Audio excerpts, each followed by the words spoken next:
नमो वरिहंताणं नमो सिद्धाणं नमो आयरीयाणं नमो वज्रायाणं नमो लोये सव्यसाहुनम्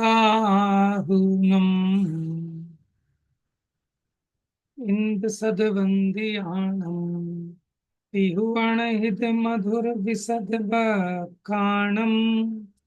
अन्तातीत गुणाणं नमो जिणाणं जिनभवाणम्।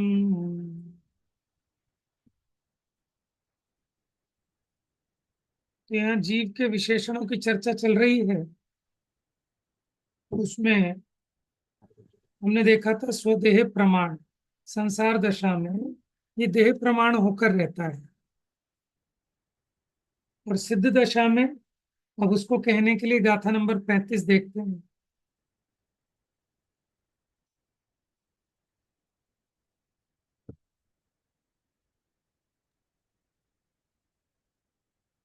जैसिम जीव सहावो नथि अभावो यसवहा तस् ते होन्ति भिन्न देहा सिद्धा वची वचि गोयरम दीदा। प्राण रूप जीवत्व भाव नहीं, किंतु नहीं जीवत्व अभाव। वचन अगोचर अशरीरी है, ऐसा जानो स्वभाव। सिद्धों के जीवत्व और देह प्रमाण की व्यवस्था। देखो, सिद्ध भगवान के देह तो नहीं है, तो संसारी को तो कहा था कि हमने देह प्रमाण रहता है। अब इनके लिए क्या कहेंगे, देखो। जिनके जीव स्वभाव नहीं है और सर्वथा उसका अभाव भी नहीं है, वे देह रहित वचन गोचर अतीत सिद्ध हैं। देखो, यहाँ कहा कि उनके जीव स्वभाव नहीं है और जीव स्वभाव है।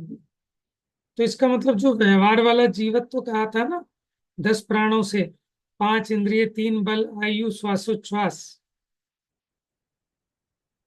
तो वो वाला उनके नहीं है सिद्ध भगवान। लेकिन अपने चैतन्य जो ज्ञान दर्शन आदि प्राण है, वो तो है। तो कहते जैसिम जीव सहावो नथी, कि जिनके जीव स्वभाव नहीं है। अभावो ये सव्वहा तस्,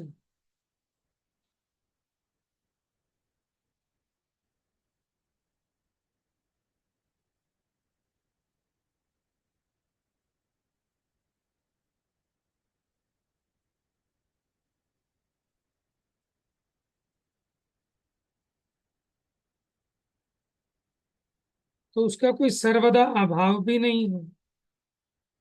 ते होंति भिन्न देह, वो देह से भिन्न सिद्ध हैं, वचन गोचर से अतीत है। माने वचनों के द्वारा नहीं कहा जा सकता। टीका तो देखिए,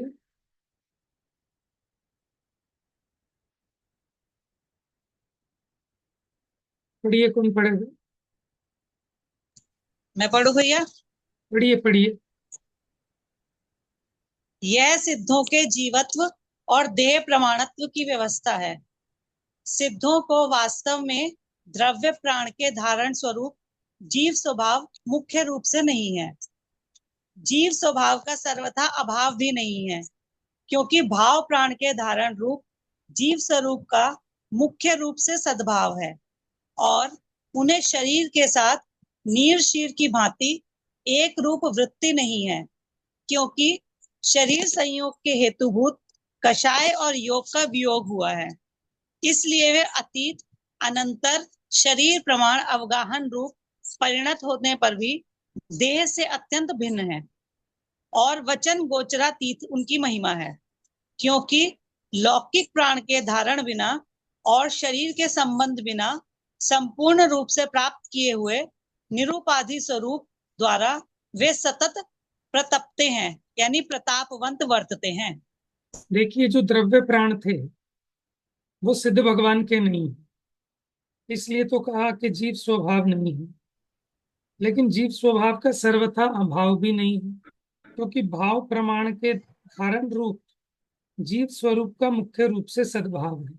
माने वो दर्शन, ज्ञान, चारित्र आदि चेतना प्राण तो है ही, उन्हें शरीर के साथ एक क्षेत्रावगाह संबंध भी नहीं है, क्योंकि शरीर संयोग का कारण क्या थे? कषाय और योग। इसमें क्योंकि देखो, बंध के चार भेद हैं: प्रकृति, प्रदेश, स्थिति, अनुभाग। तो प्रकृति और प्रदेश बंध तो होता है योग से, और स्थिति अनुभाग बंध होता है कषाय से। तो इसलिए मोटे रूप में कह दिया कि योग और कषाय ये बंध के कारण है, इसलिए वे अतीत अनंतर शरीर प्रमाण अवगाह रूप परिणमित होने पर भी, माने शरीर छूटने पर भी अंतिम जो देह था, ठीक है, वो लगभग उसके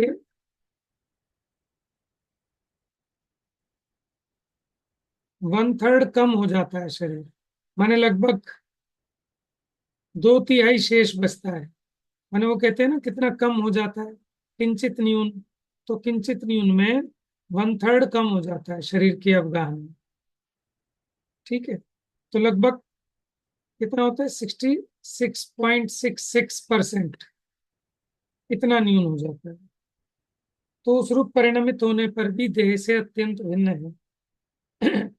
वचनों से नहीं कही जा सकती उनकी महिमा। क्यों नहीं कही जा सकती? क्योंकि लौकिक प्राण तो है नहीं उनके, और शरीर का संबंध भी नहीं है। वे निरूपाधि स्वरूप द्वारा, माने कोई कर्म की उपाधियां सब नष्ट हो गई, इसलिए वे सदा प्रतापवान प्रतापवान वर्तते हैं।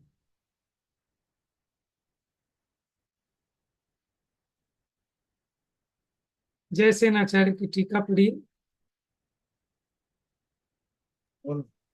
तात्पर्य वृत्ति, उत्थानिका से पढ़ना ना भैया। हाँ जी। उत्थानिका। आगे सिद्धों के शुद्ध जीवपना तथा भूतकाल संबंधी शरीर प्रमाण आकाश के व्यापक पने के कारण व्यवहार से भूतपूर्व न्याय से किंचित न्यून शरीर प्रमाण व्यवस्था है। तात्पर्य वृत्ति। जेसिम जीव सहाओ णत्थि, जिसके कर्म जनित द्रव्य प्राण तथा भाव प्राण रूप जीव स्वभाव नहीं है, ते होन्ति सिद्धा, वे सिद्ध होते हैं, ऐसा संबंध है। यदि वहां द्रव्य तथा भाव प्राण नहीं है तो बौद्ध मत के समान सर्वथा जीव का अभाव होगा, ऐसी आशंका करके उत्तर देते हैं। अभावो या सव्वहा तथ्य, शुद्ध सत्ता चैतन्य ज्ञान आदि रूप शुद्ध भाव प्राण सहित पने के कारण वहां सिद्ध अवस्था में सर्वथा जीव अभाव भी नहीं है। प्रश्न, सिद्ध किस प्रकार है? उत्तर, भिन्न देहा, अशरीर होने के कारण शुद्धात्मा के विपरीत शरीर की उत्पत्ति के कारण मन, वचन, काय, योग और क्रोधादि कषाय भी नहीं होती हैं। इस प्रकार भिन्न देह तथा अशरीरी जानना चाहिए। हाँ जी। देखिए, यहाँ कहा सिद्ध भगवान को जीव स्वभाव नहीं है। तो जीव स्वभाव का मतलब क्या है? कि जो द्रव्य प्राण कहते हैं, उद्गल के द्वारा रचित, वो तो नहीं है। लेकिन ये तो भाव प्राण रूप भी मना कर रहे हैं। तो यहाँ भाव प्राण से क्या मतलब है? कि देखो, ज्ञानावरणी कर्म के 6 उपशम से जो ज्ञान प्रकट हुआ, ठीक है, ऐसे दर्शनावरणी कर्म के 6 उपशम जनित जो ज्ञान है, तो यहाँ भाव प्राण रूप उस वाले जीव स्वभाव का निषेध कर रहे हैं। लेकिन जो अपना सहज स्वभाव ज्ञान दर्शन है, वो तो व्यक्त हुआ है। तो फिर अगर आप कहते हो कि उसके जीवत्व पने का सर्वथा अभाव है, तो फिर बौद्ध मत की सिद्धि हो जाएगी। तो उनको कहते हैं कि नहीं, ऐसा नहीं है। तो कहते हैं शुद्ध सत्ता चैतन्य ज्ञान आदि रूप शुद्ध भाव प्राण सहित पने के कारण वो सिद्ध अवस्था में सर्वथा जीव अभाव भी नहीं है। और फिर देह से भिन्न है। क्यों देह से भिन्न है? क्योंकि देह का कारण योग और कषाय नहीं है, इसलिए वो देह से भिन्न और अशरीरी जानना चाहिए। आगे पढ़िए। प्रश्न, पुनः कैसे हैं सिद्ध? उत्तर, वची गोयर मतीदा, सांसारिक द्रव्य प्राण भाव प्राण से रहित होने पर भी विजयवंत हैं, प्रतापवंत हैं। इस प्रकार हेतु रूप वचन की गोचरता से अतीत जिनकी स्वभाव महिमा है, अथवा सम्यक्वादी 8 गुणों से तथा उनके अंतर्गत अनंत गुणों से सहित हैं, इसलिए वचन गोचरता से रहित हैं। हाँ जी, आगे यहाँ जिस प्रकार वचन गोचरता इसलिए नहीं है क्योंकि जो सांसारिक द्रव्य और भाव प्राण से रहित है और जिनके अनंत स्वभाव प्रकट हुए हैं। सम्यक तो आदि 8 गुण तो मोटे रूप से कहे, उसके अंतर्गत अनंत गुण प्रकट हो गए, इसलिए वो वचन गोचर से रहित हैं। पढ़िए। आगे यहाँ जिस प्रकार पर्याय रूप पदार्थों का क्षणिकपना देखकर अतिव्याप्ति कर द्रव्य रूप में भी क्षणिकपना सौगत यानी बौद्ध मत वाले मानते हैं, उसी प्रकार वे इंद्रिय आदि दर्शन प्राण सहित अशुद्ध जीव के अभाव को देखकर मोक्ष अवस्था में केवल ज्ञान आदि अनंत गुण सहित शुद्ध जीव का भी अभाव मानते हैं। देखिए, हमने तो पर्याय रूप से पदार्थों को क्षणिक कहा था, लेकिन वो सर्वथा द्रव्य रूप से भी पदार्थों को क्षणिक मान बैठे बौद्ध मत वाले। उसी प्रकार उन जीवों के इंद्रिय आदि जो प्राण थे, उनको अभाव को देखकर बौद्धमती कहते हैं कि मोक्ष दशा में जीव का ही अभाव हो जाता है। तो हमने जीव का अभाव सिर्फ इस अपेक्षा कहा था कि जो उसके सांसारिक प्राण हैं उनका अभाव हो जाता है, लेकिन वो क्या मानते हैं कि मुक्ति में जीव के जीवत्व ही नहीं होता, उसके ज्ञान आदि सब नष्ट हो जाते हैं तो मुक्ति है, जबकि ऐसा नहीं है। सारांश।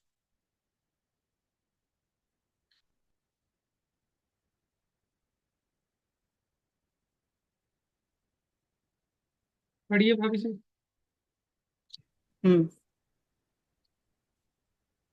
गाथा टीका क्रम 35 का सारांश। यहाँ सिद्ध भगवंतों के जीवत्व तथा देह प्रमाणत्व दिखलाया है। यद्यपि सिद्धों के कर्म जनित द्रव्य प्राण इंद्रिय बल आयु श्वासोच्छ्वास का अभाव है और कर्म जनित शायोपशमिक अशुद्ध भाव प्राणों का भी अभाव है, तथापि शुद्ध चैतन्य भाव प्राणों से सदा जीने के कारण उनमें नित्य जीवत्व पाया जाता है। यद्यपि सिद्धों के आत्म प्रदेशों का आकार अंतिम शरीर के अवगाह प्रमाण किंचित न्यून आकार होता है, तथापि उनका देह से अत्यंत पृथकत्व पाया जाता है। ऐसी सिद्धों की वचनातीत महिमा है। वचनातीत देखिए, महिमा है। देखिए सिद्ध भगवान का बता दिया, उसमें इंपॉर्टेंट बात यही थी कि जो कर्म जनित प्राण थे उनका अभाव हो गया क्योंकि कर्मों का अभाव हो गया, लेकिन जो अपने स्वाभाविक प्राण हैं, शुद्ध चैतन्य प्राण है, उसके कारण उनका जीवत्वपना तो है ही। सिद्धों के कार्य कारणपने का खंडन करते हैं। न कुदोचि विउपन्नो जमहाकज्जम न तेण सो सिद्धो उपादेदि न किंचिवि कारणमवितेण न स होदी। नहीं होते उत्पन्न किसी से, इसीलिए वे कार्य नहीं नहीं करते उत्पन्न किसी को, अतः नहीं वे कारण भी। यहाँ कहते हैं शुद्ध सिद्ध भगवान जो है, ना तो किसी के कारण है और ना किसी के कार्य है, क्योंकि वो किसी से उत्पन्न नहीं हुए, इसलिए किसी के कार्य नहीं है, और किसी को उत्पन्न नहीं करते, इसलिए किसी के कारण भी नहीं है। पढ़िए अन्वय। अन्वयार्थ, यस्मात् सह सिद्धः वे सिद्ध कुताश्चित अपि किसी अन्य कारण से न उत्पन्न नहीं होते। तेन इसलिए कार्यम न कार्य नहीं है, और किंचित अपि किसी भी अन्य कार्य को न उत्पादयति उत्पन्न नहीं करते। तेन इसलिए सह वे कारणम अपि कारण भी न भवति नहीं है। ठीक है। टीकार्थ, यह सिद्ध को कार्य कारण भाव होने का खंडन है। जिस प्रकार संसारी जीव कारणभूत ऐसी भाव कर्म रूप आत्म परिणाम संतति और द्रव्य कर्म रूप पुद्गल परिणाम संतति द्वारा उन देव मनुष्य तिरंग नारक के रूप में कार्यभूत रूप से उत्पन्न होता है, उसी प्रकार सिद्ध रूप से भी उत्पन्न होता है, ऐसा नहीं है। हाँ जी, और इसको स्पष्ट किया कि सिद्ध भगवान किसी का कार्य नहीं है।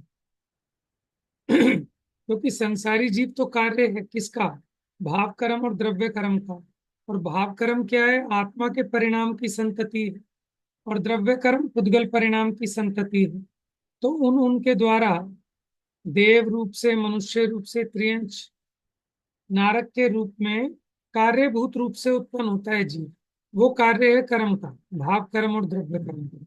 लेकिन उसी प्रकार जो सिद्ध दशा प्रकट हुई, वो किसी कर्म का कारण नहीं है। आगे पढ़िए। सिद्ध भगवान वास्तव में दोनों कर्मों का क्षय होने पर स्वयं यानी सिद्ध रूप से उत्पन्न होते हुए अन्य किसी कारण से यानी भाव कर्म से या द्रव्य कर्म से उत्पन्न नहीं होते। पढ़िए आगे। भैया स्लाइड ऊपर कर। पुनश्च जिस प्रकार वही संसारी जीव कारणभूत होकर कार्यभूत ऐसी भाव कर्म रूप आत्म परिणाम संतति और द्रव्य कर्म रूप उद्गल परिणाम संतति रचता हुआ कार्यभूत ऐसे वे देव मनुष्य तिर्यंच नारक के रूप में अपने में उत्पन्न करता है, उसी प्रकार सिद्ध का रूप भी उत्पन्न नहीं करता है। सिद्ध वास्तव में दोनों कर्मों का क्षय होने पर स्वयं अपने को उत्पन्न करते हुए अन्य कुछ भी उत्पन्न नहीं करते। देखिए, संसारी जीव तो कारणभूत होकर कार्यभूत ऐसी भाव कर्म और द्रव्य कर्म रूप, माने ये जो संसारी जीव है, ये द्रव्य कर्म और भाव कर्म को उत्पन्न करता है, यानी उसका कारण होता है। लेकिन सिद्ध भगवान ऐसे द्रव्य कर्म भाव कर्म के कारण नहीं होते।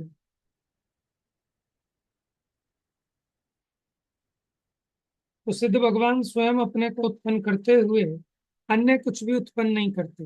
लेकिन संसारी जीव तो द्रव्य कर्म और भाव कर्म को उत्पन्न करता है। तात्पर्य वृत्ति टीका। पढ़िए। उत्थानी का आगे सिद्ध के कर्म नो कर्म की अपेक्षा कार्य करने का अभाव सिद्ध करते हैं। तात्पर्य वृत्ति न कुदोचिवी उपपन्नो संसारी जीव के समान नर नारक आदि रूप से किसी भी काल में उत्पन्न नहीं होते हैं। जम्हा इस कारण से कर्म नो कर्म की अपेक्षा वे सिद्ध कार्य नहीं है। माने कार्य नहीं उपादेदिम है न कि वो माने कर्मों से उत्पन्न नहीं होते। जैसे संसारी जीव नर नारक त्रियंच आदि रूप से कर्मों के कारण उत्पन्न होता है, तो कर्म हो गए कारण और वो नरक त्रियंच आदि अवस्था हो गई कार्य। उस प्रकार से सिद्ध भगवान किसी के कार्य नहीं है कि कोई कर्म नो कर्म ने उनको उत्पन्न किया हो। हाँ जी, आगे बढ़िए। जम्हा इस कारण से कर्म नो कर्म की अपेक्षा वे सिद्ध कार्य नहीं है। उपादेदिम न किंचवी स्वयं कर्म नो कर्म रूप कुछ भी उत्पन्न नहीं करते हैं। कारण मिहि तेण न सो हो ही इस कारण से वे सिद्ध इस जगत में कर्म नो कर्म की अपेक्षा। भैया जैसे स्लाइड कर देना। संसारी जीव जैसे संसारी जीव कर्मों को बांधता है, कर्मों को उत्पन्न करता है, उसका कारण बनता है। उसी प्रकार सिद्ध भगवान कर्मों को नहीं बांधते, कर्मों को उत्पन्न नहीं करते, इसलिए सिद्ध भगवान कारण भी नहीं है। हम्म, यहाँ इस गाथा सूत्र में पढ़ी। यहाँ इस गाथा सूत्र में जो ही शुद्ध निश्चय से कर्म नो कर्म की अपेक्षा कार्य और कारण नहीं है, वे ही अनंत ज्ञान आदि सहित कर्मोदय जनित नवीन कर्मों के आने यानी आश्रव के कारणभूत मन वचन काय के व्यापार से निवृत्त होने के काल में साक्षात उपादेय हैं, ऐसा तात्पर्य है। सारांश। वे सिद्ध भगवान कारण कार्य भाव से रहित हैं, अर्थात वे सिद्ध भगवान ना तो किसी भी कर्म या नो कर्म के कार्य हैं और ना ही वे किसी को उत्पन्न करने वाले हैं, अतः वे किसी के कारण भी नहीं हैं। संसारी जीव भाव कर्म एवं द्रव्य कर्म की परंपरा की निमित्त भूत मनुष्य आदि पर्याय रूप से उत्पन्न होने से वे पर्याय कर्मकृत कार्य हैं, तथा पुनः राग द्वेष मोह आदि के निमित्त द्रव्य कर्मों एवं मनुष्य आदि पर्यायों के उत्पन्न होने के कारण भी हैं, परंतु सिद्ध भगवान तो ना किसी के कार्य हैं और ना किसी के कारण हैं। हाँ जी, तो संसारी जीव कारण भी है, कार्य भी है, लेकिन सिद्ध भगवान ना कारण है ना कार्य है। ठीक है, ये बात इस प्रकार 36 नंबर की गाथा में क्लियर हो गई। तो आज अपनी 35 और 36 नंबर की गाथा हुई, और 37 38 गाथा कर लेंगे। जावानी के ज्ञान से सूझे लोकालो, सो वाणी मस्तक नमो सदा देत हूँ धो।